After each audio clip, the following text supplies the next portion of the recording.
پی آئی اے کی سال 2023 کے پہلے 6 ماہ کی مالی رپورٹ سامنے آ گئی، جس کے مطابق قومی ایئر لائن کو پچھلے 6 ماہ میں 60 ارب 71 کروڑ روپے سے زائد کا نقصان ہوا۔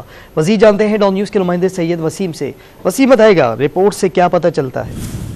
جی بالکل، رپورٹ سے یہ بات واضح ہے کہ قومی ایئر لائن جو ہے وہ اس وقت شدید مالی بحران کا شکار ہے۔ جو 6 ماہ کی پی آئی اے کی مالی رپورٹ جاری ہوئی ہے، اس میں سال 2023 کے پہلے 6 ماہ میں پی آئی اے کے نقصانات جو ہیں وہ 60 ارب 71 کروڑ روپے سے تجاوز کر چکے ہیں، جبکہ یہ نقصانات سال 2022 کے پہلے 6 ماہ میں پی آئی اے کے نقصانات 41 ارب روپے تھے۔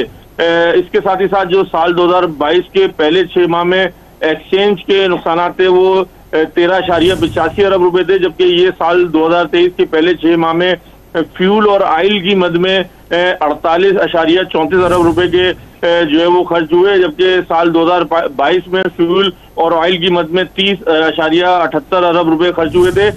گزشتہ سال کے 6 ماہ کے مقابلے میں سال 2023 کے پہلے 6 ماہ میں 11 ارب روپے کا اضافی ریونیو بھی پی آئی اے نے حاصل کیا ہے۔ جی وسیم، بہت شکریہ آپ کا۔